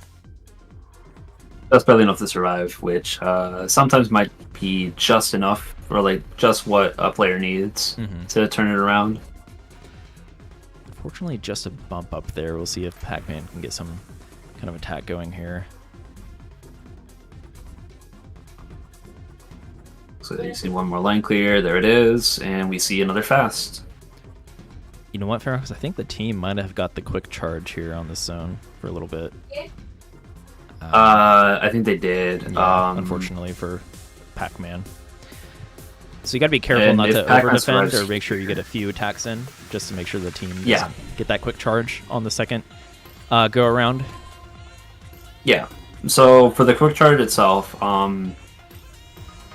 to simplify it a lot, the more that the boss sends attacks, the faster you level up the game to the point where it takes more line clears for the team to fill up their meter, and at some point it'll end up flipping it so that it's now even less line clears for the boss to fill in their to fill up their blitz meter. But if you don't attack, you end up reverting and going backwards, so you'll end up making it easier for the team to charge up their meter. So you kind of want to make sure that you're always sending a few blitzes, because if not, you give the team even more leverage, which also means that you can't really defend the entire time. As boss, you do have to send in a few attacks, and I think we're about to see a really strong zone here from the team. Yeah, that's huge. That's kind of like hard to really notice as a boss. I think that takes a lot of insight or experience to really pick up on that. But unfortunately, the team did get the quick charge there. Just a recommendation: make sure you get a few attacks in as the boss even early on. You want to mix it up, not just pure defense, or else you're going to run into that issue. To be fair, Nathan is a pretty strong teammate there, so Pac-Man had their work cut out for him. But GG's. I think we're good to hop into our next group here. So thank you all for participating. Up next, Pac-Man with some frowny faces. It's okay, Pac-Man. This is a tough team. You put on a show, Pac-Man. You won in our hearts. Yeah. Pac-Man's a great game, by the way, so got that going for you. Okay, so up next we have the Garbaggy group. RNA still in the DVR, Garbaggy, and Boom Blixer is returning if you're ready to play. Yep. And again, we end up having to change the room code at some point, so it's now 9876. Oh, welcome in, Twiz. Twiz, if anything opens up, maybe we can get you in here, but I think we are filled up for the night here. Yeah. Welcome in, got your sauce. Gotta miss it. Ah, that darn work. Why does everyone have to work? Okay. Ooh, that's a fast join from our team. Love to see it, especially with 4 players. When you all ready, I'm ready. Good luck, have fun. We have another Area 2 choice. A lot of boss variety tonight. Thank you, everybody. Makes it more fun to commentate and spectate. We got the Libra action, as we see depicted by the measure or the scale.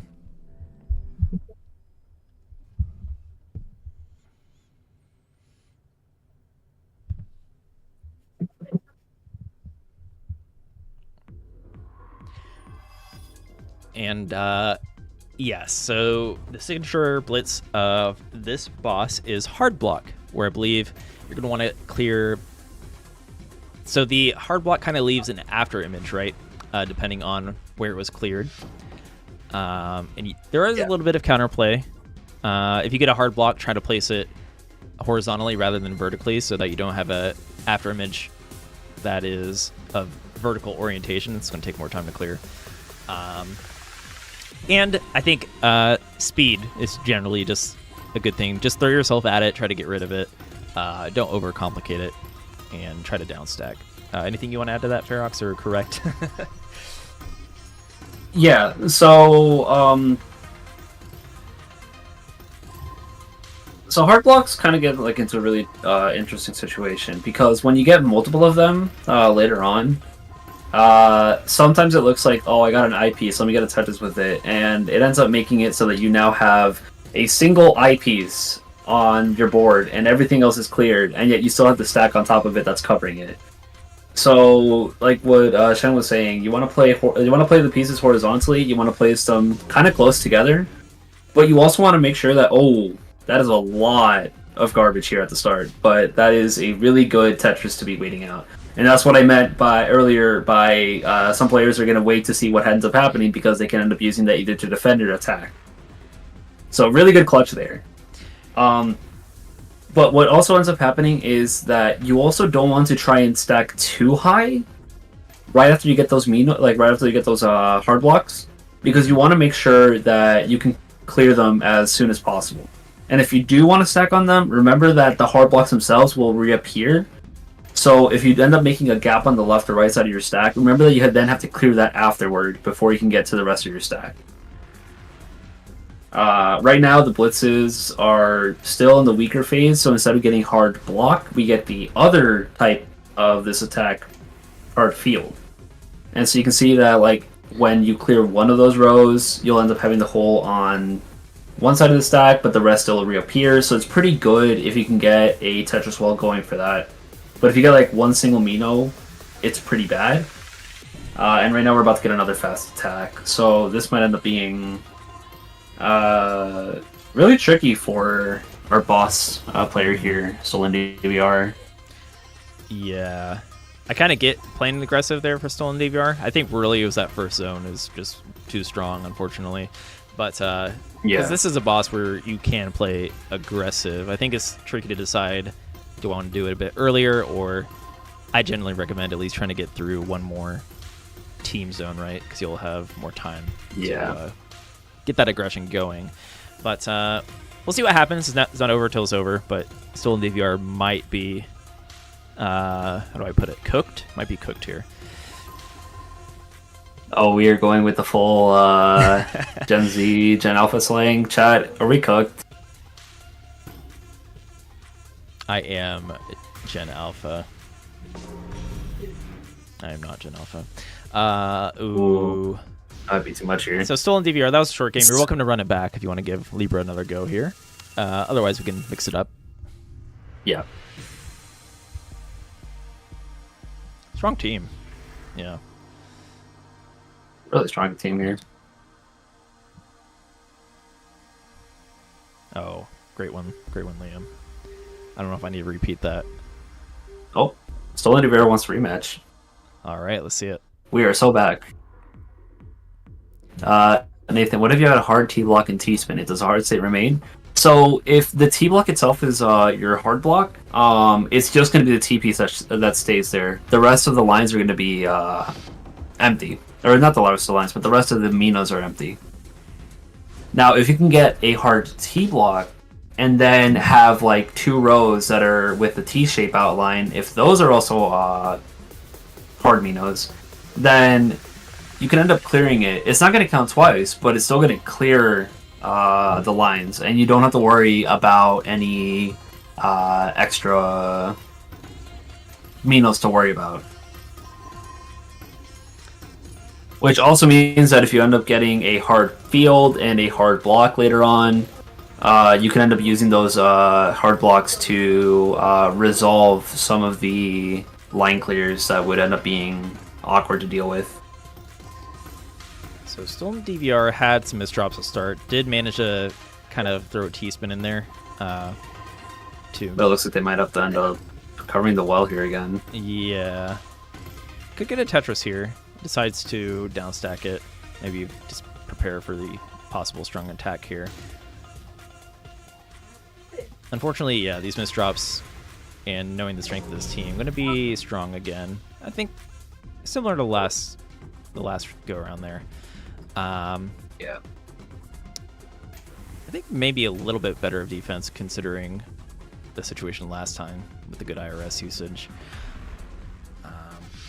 Okay. They do end up getting an attack here, but I think they do have to find some time to defend, which might be tricky. This is a perfect time. No hold twist. Also, that twist really is good time pretty to good defense. with the hard field because it kind of escalates and de-escalates the hard blocks up and down a few rows. Oh no, what happened to Stolen DVR? I missed it. But they ended up misdropping a J piece. Oh no. And unfortunately, that just leaves to top out. Yeah, tough team there, pure SSs. So Stolen DVR had, despite the misdrop, of course, had their work cut out for him. But we can mix up the teams and bosses here. Yeah. Yeah, we could have another player swap in as boss. And yeah, Libra is one. I feel like I played it less. It used to be my favorite boss, mostly because the Area 2 music is a bop. But yeah, and I like how we love Area 2 music. If you get to a certain point as Libra, you can be super aggressive and try to top out your opponent. Kind of like when you get to a certain point with, say, Pisces. I think like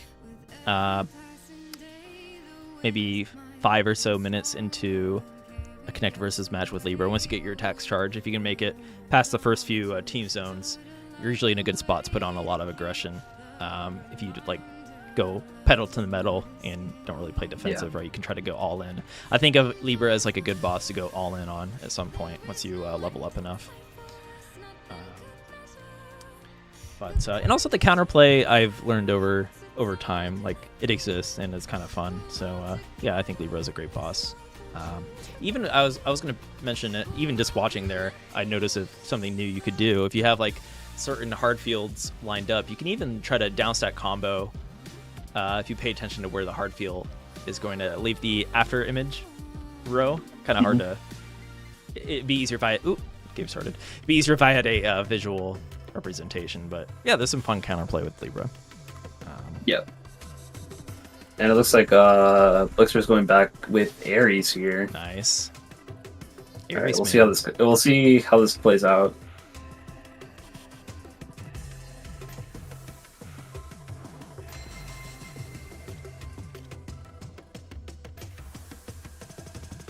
Should I bust out? I said visual representation. I should get the. I've done it before in the past, but like the John Madden, where I can just draw over the boards. That might be funny. We're about to start pulling up Fumin links on stream to showcase some of the things that we're talking about. We're about to pull up MS Paint instead. For a while when I was trying to like learn curves and like learn for 22s or 23s, I would end up just having MS Paint on the side to draw things out. Not even using Fumin or anything like that. MS Paint is the go. You know what? Let's give it a go. Ferox, take over for 1 minute. I think I can get this going. I have an idea. All right, we're gonna go ahead and get MS Paint on stream here, and it looks like. All right, yeah, Blixer finds a decent time here to enter defense. So Aries is kind of tricky whenever you want to try to find any sort of time to defend.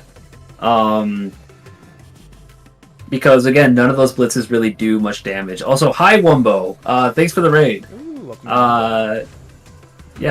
Shen is currently busy doing something, so I've taken over. But yeah, welcome everyone to the community hangout. Usually this is run by Shen. I am here as an extra commentator. I am Ferox. Hello. We are currently seeing some Aries gameplay. And I was just talking about how Aries is kind of a tricky boss to find a time to defend, because none of the blitzes really disrupt your board. Well, they do disrupt your board, but they don't cause the opponent's board to go up. So a lot of times you'll end up having to see either during the spin, just like quick amount of time to defend, or once you get hit with the invert, again, some of that time to defend, because it stalls the opponent, like it stalls the team enough. But it looks like it wasn't enough here, and there was an opportunity for the team here to have no cascaded lines clear, but it looks like they ended up settling for 3. So we'll see how this ends up playing out.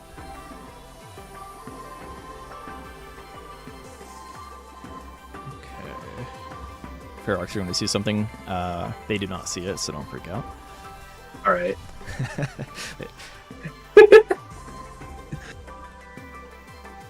All right. Shen is currently showing my address, doxing me and everything. So I am very scared. I am calling the police. But it looks like the players, the team is about to get maybe 19. All right, we don't see a 20, but we do see a 19 attack perfectus here, and that's a lot. And Blixer was not ready for it. Let's see. Let's do a test here. And so, yeah. Oh wait, are you using 3D Paint or Paint? I should use my paint program that I'm more familiar with, but let's see.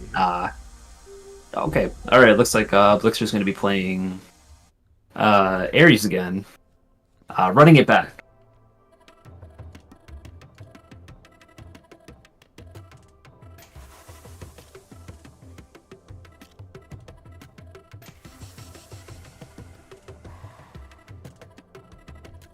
Oh, there we Although go. it looks like they aren't going to be sending this blitz here at the start, so do remember that this might end up making it trickier for the second phase to play out. So, because you're not sending an attack as the boss here, you can get away with a lot of power stacking, but your trade-off of that is it's going to be easier for the team to charge their meter, unless something happens during the zone where you're defending a lot. So this is going to be a really interesting risk that Blixer is going to be trading off. Now check this Or I out. guess risking for everything. So as you can see, these defense orbs with the arrows pointing at them. Oh, wait. All right, really early zone here. Deca Hexatris. Unfortunately, the orbs decided to disappear just as Shen was going to show them.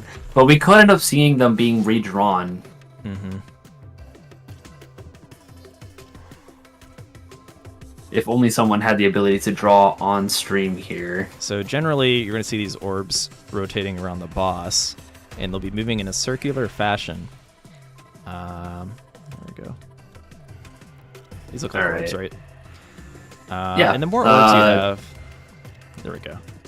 It's going to be indistinguishable from the wonderful art that Ishihara-san has come up with. It's a one-on-one recreation here. In fact, I believe Shen is animating this in real time. Yes. And we get instant replay too. I believe Shen after this is going to be recreating the entire scene from hand, like from scratch. But you can see how this zone charged pretty quickly. Part of it was that there wasn't many attacks, like there weren't that many attacks coming through in the second phase or in the second zone. But it also kind of came to play the fact that we just never leveled up the boss as fast. So Blixer's going to be in a really tough spot here. If they survive the zone, which may or may not happen, they end up surviving it. This third zone charge might be pretty quick, and it might be too quick to do much. So it really depends on how much they defended. It gets really tricky trying to talk about how the levels actually work. But it looks like they might not have... Yeah. Yeah, so we're seeing... Eyepiece was just not going to show up. Yeah, we're seeing really good team play. I feel like... Yeah. It can be dependent on skill level. Sometimes I feel like bosses might struggle a bit more at certain skill ranges. It can be pretty... I don't think... how do I put this? I'm not trying to be... I feel like it's not always the most balanced. If you have like even a few strong team members can really sway the 3v1 matchup, right?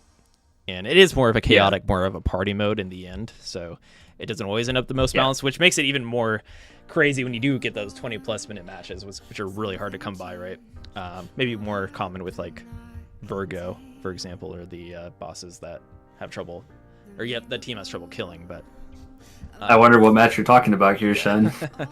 Yeah, one match comes to mind here. Again, yeah, thank you, Wombo, if you're tuning in. Hope your stream went well. So, do we have time for one more match with them? What is our time at? I think it's either that or we hop into our final... I think we can, I think we can swap over to like one final match. And I do think Chompy is also able to join the group. Okay. Yeah, that's a here. Yeah. Okay. I think here we could have just like one extra swap. Oh, Chompy. In that group. So yeah, Liam, Chompy, Salil, and thank you to our previous group. And Haley, the deer, if they're also available. We are getting over time here, so. Yeah, so we're just trying to get like maybe 1 or 2 more games. Yeah. But thank you to Team Garbaggy and co. Pleasure having you. So Chompy, Salil, and I'm already forgetting. Kaylee, Toad, and Liam are up. Yeah. Very nice. And yeah, so next Friday, I believe, what is up? Let's see, the Score Attack or Classic Score Attack. Let me double check on that. I think we go back to Classic.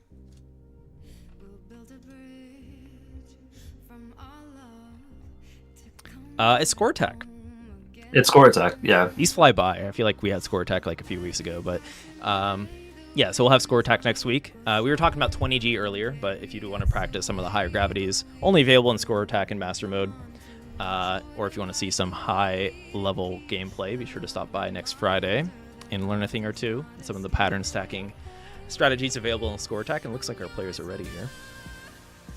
All right. Ooh, wait. There we go. Shen is currently leaking my address again. Leaking Discord. Oh. My address is That's now our not enhanced again. Discord. Why does it keep showing up? I do believe this is just There we go. another plug for everyone to join the enhanced Discord. Yes. If you want to see that chat on your screen, hit join discord.gg/enhance. Is only showing that because I was getting my wonderful paint set up for fun. Yeah. Alright, we have Chompy as Tetramidian here, so we're about to see some more Tetramidian gameplay. We're about to see a few more of the Blitz combinations that can happen. And we'll see how this plays out. But this is pretty fast, like, zone start and a pretty fast zone itself. And pretty fast. We should see pretty strong attacks here, but if Chompy also ends up defending this well, this could be really interesting.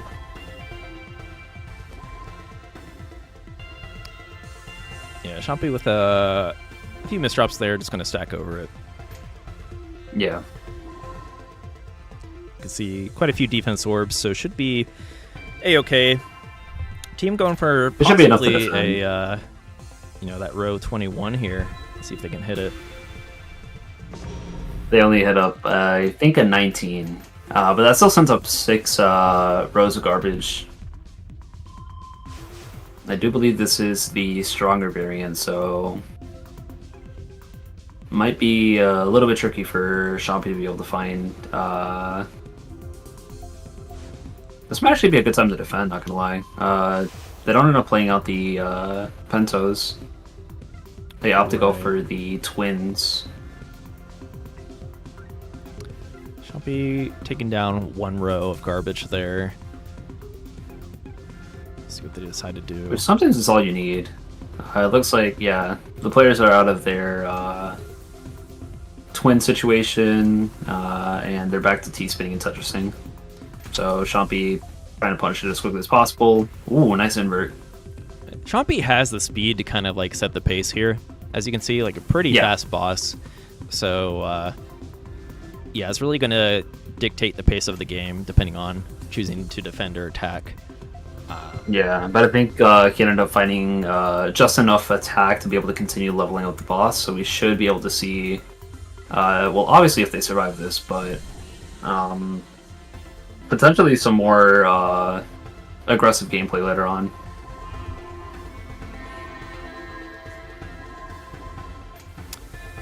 But yeah, Chompy only has, as we can see here, circled by the red circle with arrows, only has 4 rows of garbage there, so it should be able to tank any of the incoming team attack for the most part, especially since we're still early on to the point where the team even levels up, right? So the longer the game goes on, the more powerful the team zone will become.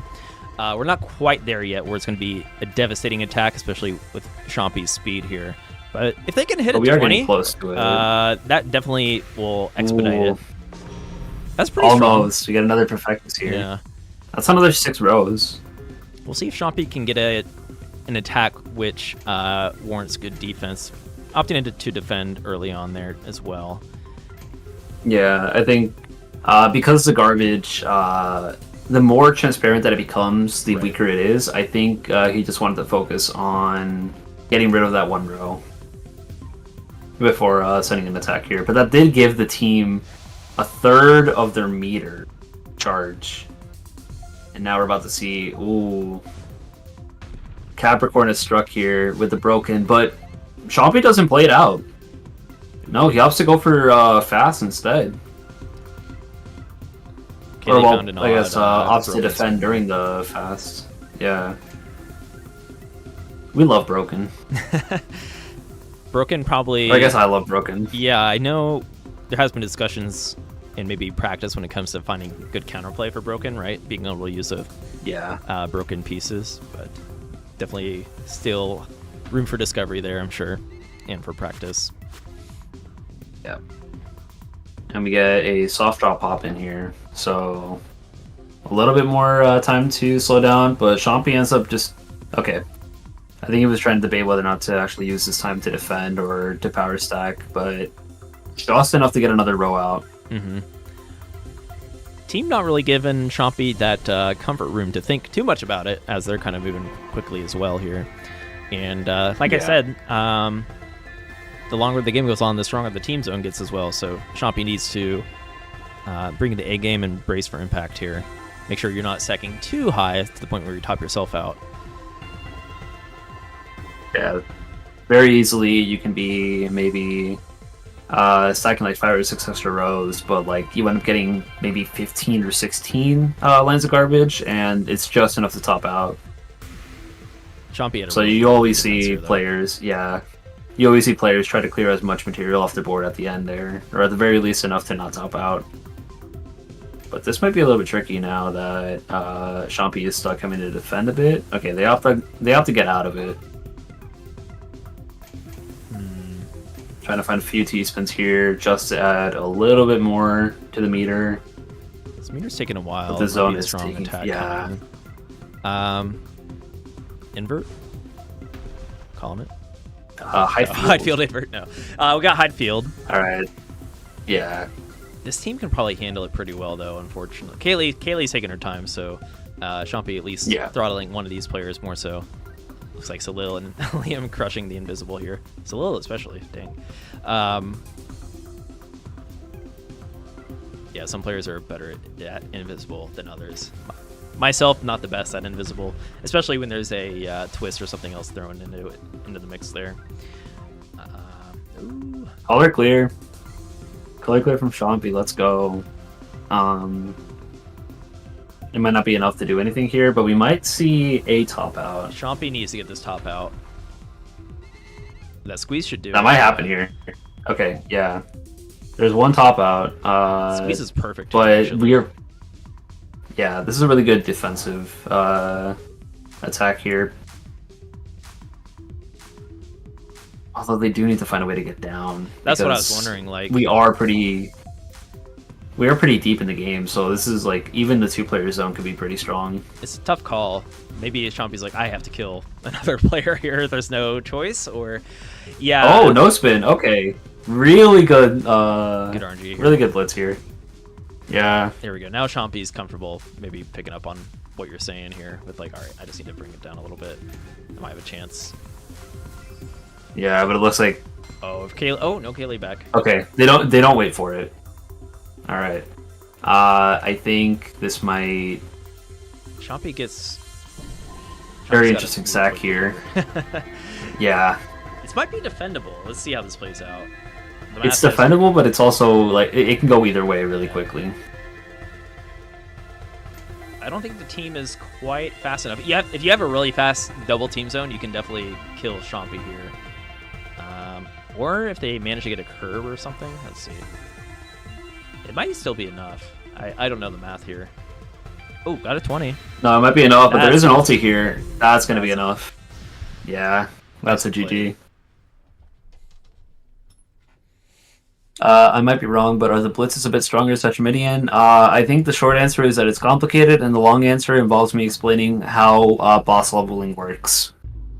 And how that affects the boss's ability to choose specific blitz combinations.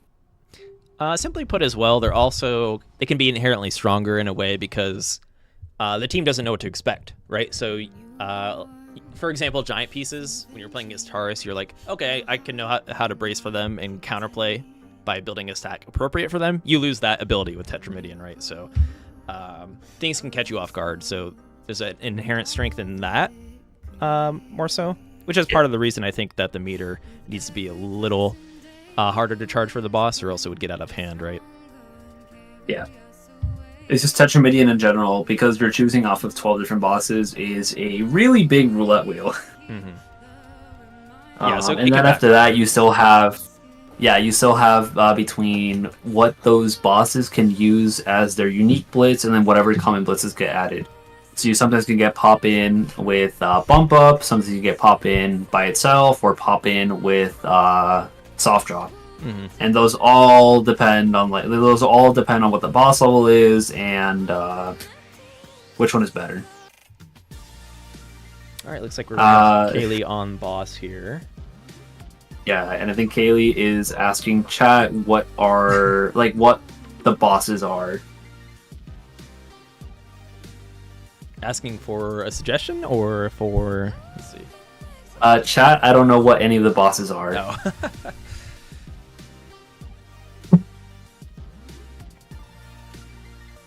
So Midion's always Gemini. fun, but Midian is always really hard to play.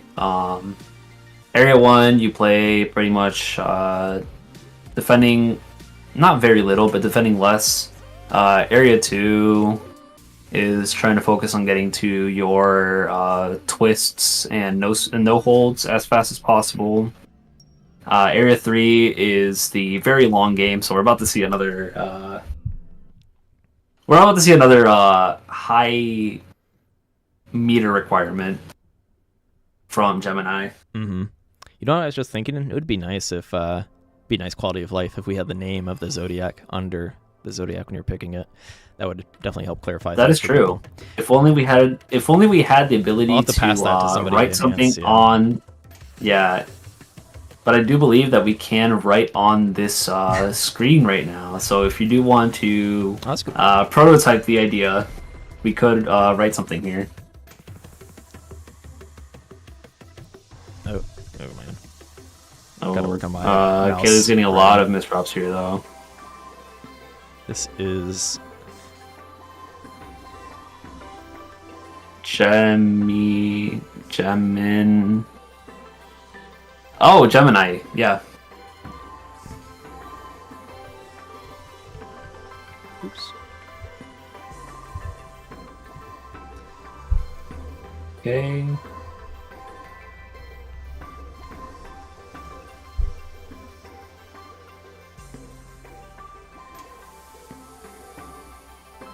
So this zone's going to be pretty strong here, reaching 16, getting to 17. Although Toad in a really precarious spot here to find a way to keep adding more material. And it looks like they end up just getting a Tetris, but that's still 8 rows of garbage. Yeah. As a team, I'm always happy if you can get over, I say 6 or 7 rows. I feel more comfortable, and less comfortable as a boss, because that means like you can't just go pure. You can't play as aggressive knowing you have that many lines on your board. Typically, if you want to get to a later phase of the game as the boss when your attacks are stronger.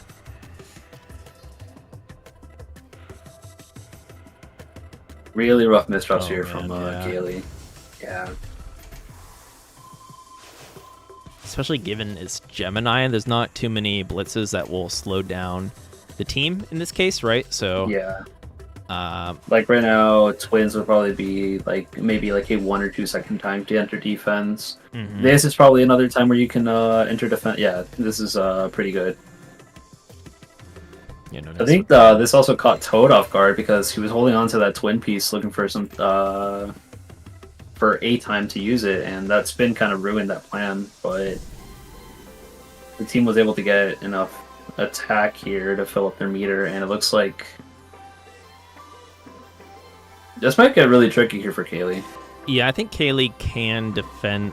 I don't want to speak too soon. Can defend this with a really strong boss defense, but at the same time, simultaneously, if the team hits a huge zone here, it's going to be possibly lights out. Yeah.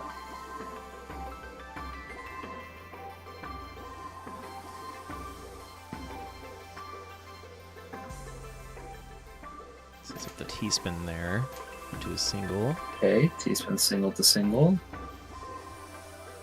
Got the L spin here too. Ooh, that could be it. Ooh. Yeah, okay, just getting the Tetris there to down stack. Wasn't able to really use it for defense, but alright, they survive.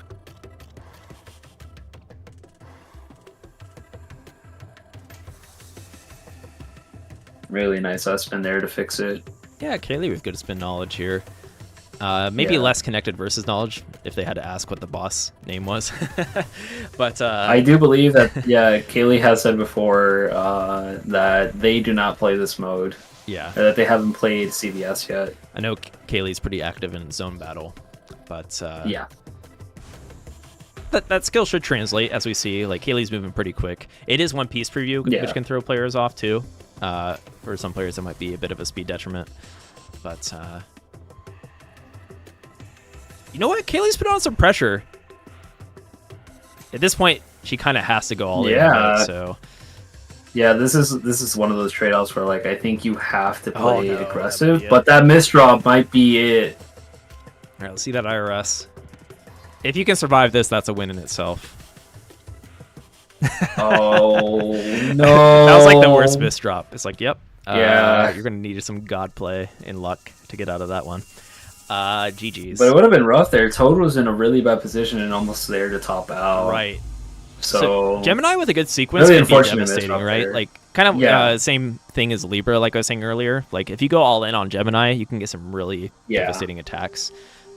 Gemini's twin, like you have to rely on the twin RNG. Sometimes the combinations are just brutal. Mm-hmm. The problem is that because of spin, if you can place down your twin pieces horizontally, it kind of acts like just more garbage. And if you can downstack through that, you'll be fine. Okay, did everyone get a game in? Were we waiting on anybody? I believe everyone got a game in. Okay. Yeah. I think we'll call it there. That's at our 2-hour mark. I like how this hour-and-a-half stream is always a 2-hour stream. But, all right. So, yeah, and you guys are all welcome to keep playing if you want to get some extra games in. And, yeah, if you want to play next week, we're doing Score Attack on for our community showcase. So if you're looking to get in some Score Attack games, we'll match you with players of similar skill levels. If you're brand new to the game, you'll play other brand new players as well. GG's from Chompy. Thanks for joining, Chompy. And tomorrow is our full moon hangout, which we also want to invite players of all skill levels. Just stop on by the Discord, 5 p.m. Eastern, 2 p.m. Pacific, and it should show the event time on the Discord. Actually, I don't think it's set up, or it should be set up. Yeah, there's a running event in the. So if you go to the events tab on the enhanced Discord, it'll show you what time it is tomorrow. But yeah, thank you all for participating. Fun as always, and we did have some newcomers, so glad to have new members as always. And GG, Score Attack next week, full moon hangout tomorrow, and the weekend ritual. I believe what is the weekend ritual tomorrow? I should know as I help post these things. Goldfish memory. So classic. I have also forgotten. So sprint zone classic is probably the biggest playlist. Marathon, sprint, zone marathon, that kind of thing. Ultra, master, classic, Score Attack. classic. So a lot of game modes for the weekend ritual. More of our vanilla-ish game modes.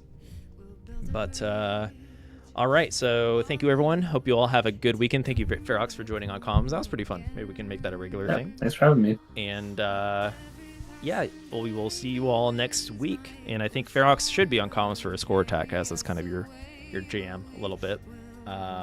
Yes. But cool. We'll see you I all will next be there week. no matter what. If you are on YouTube and or anything that isn't Twitch, sayonara. Goodbye. And if you're here on Twitch, we'll try to throw a raid somewhere. All right. We have a lot of viewers. Thank you, Wongo Ties. All right, who should we raid on Twitch? Twitch I only will chat. not make the enhance the streaming joke. I will not make the enhance the streaming joke. I will not make the enhance the Raid streaming enhanced joke. experience. We could. It'd be a recursive loop. Or, not recursive, infinite loop. Yeah.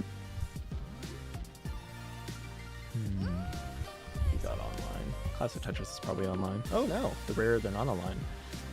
It's the go-to. We do have classic Tetris League.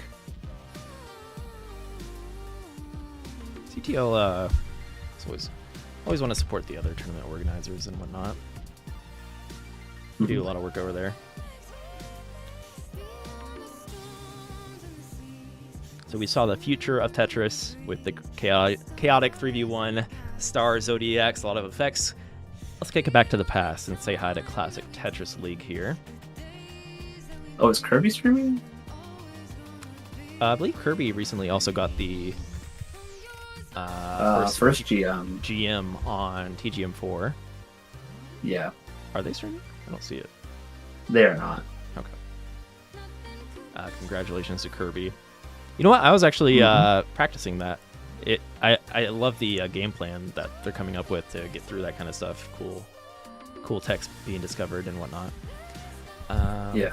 All right. Well, we'll go with Classic Tetris League here. Show them some love. If you're looking to see some Classic Tetris competition, if you are interested and want to learn more, this might be your jam. And Classic Tetris League, just FYI, is open to players of all skill levels, which I'm always an advocate for. So if you want to compete at the lowest level, you are welcome to, or the highest level. Alrighty.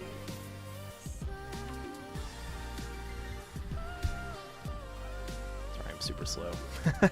I'm about to raid them. They won't let me do it from my restream, which is kind of annoying. All right.